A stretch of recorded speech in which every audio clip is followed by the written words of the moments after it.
Welcome to another edition of Jacqueline of All Trades, and today we're going to make all butter almond shortbread.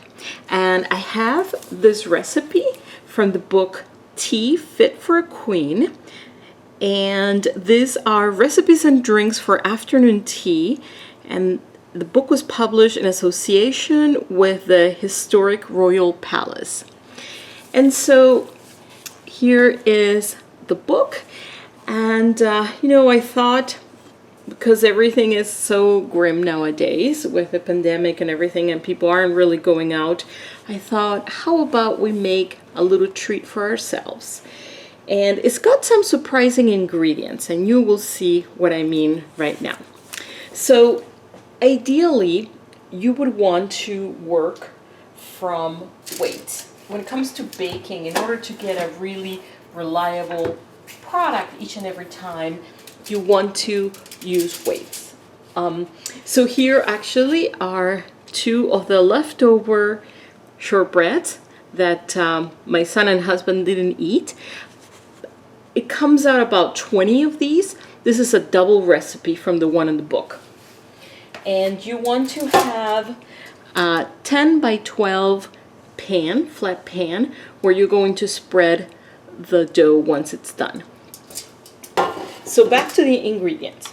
So I'm going to zero my scale, and what I have in here is 250 grams of melted butter, and it's roughly about 2 sticks and 2 or 3 tablespoons. To that, you are going to add a whole bunch of different things. And because I'm not going to copy exactly the recipe, I'm going to add a few of my own touches. I thought I would just walk you through the recipe.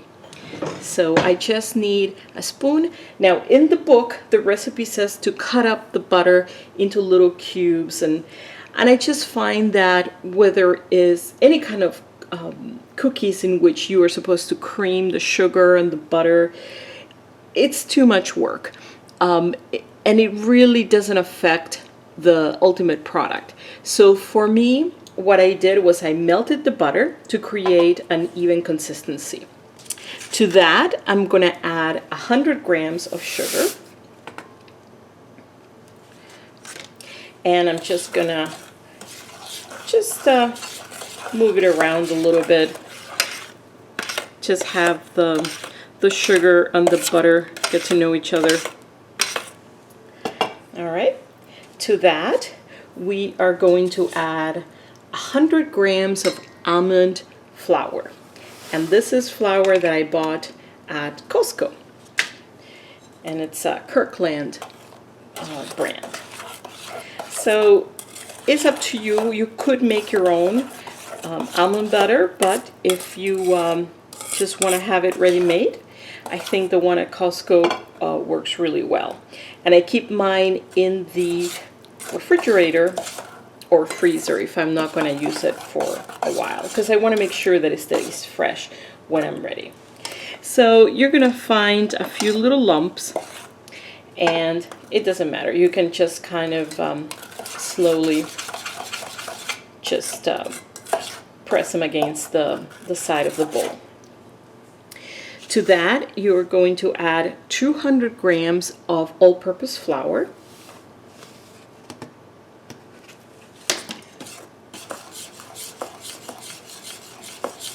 And we're just going to mix that.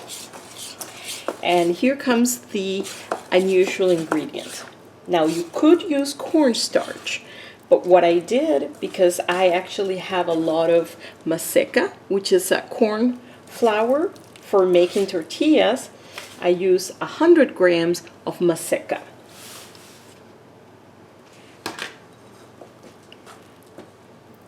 And so I'm just going to blend this together.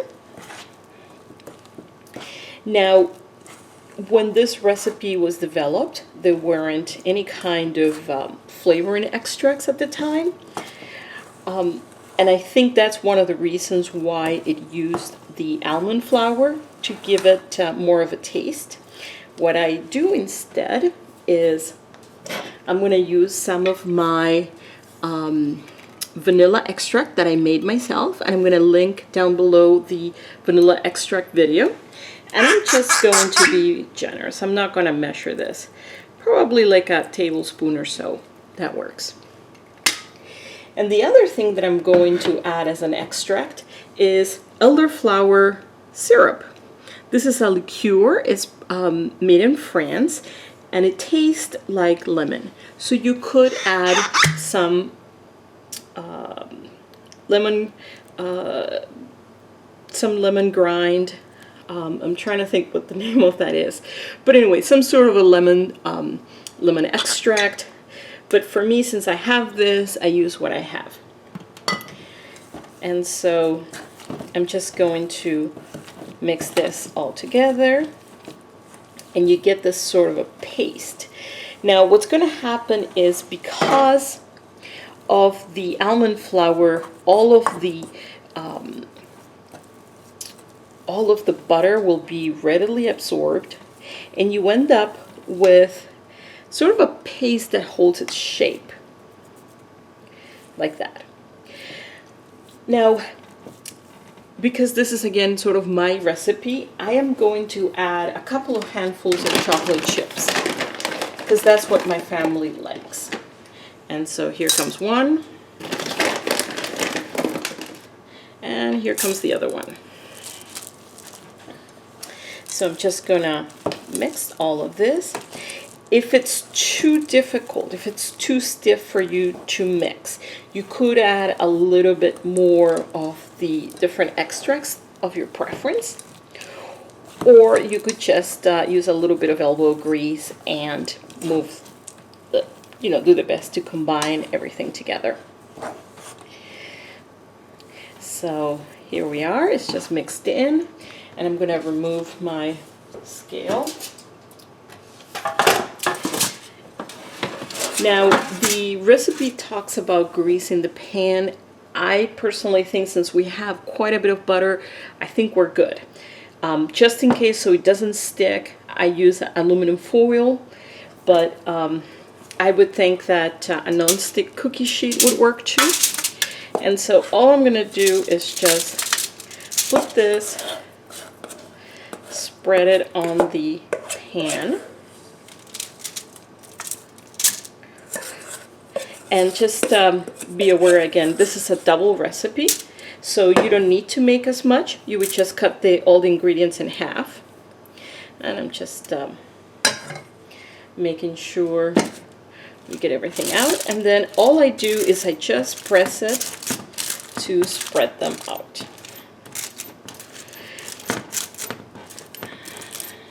So this I put in the oven at 350 for about 20 minutes.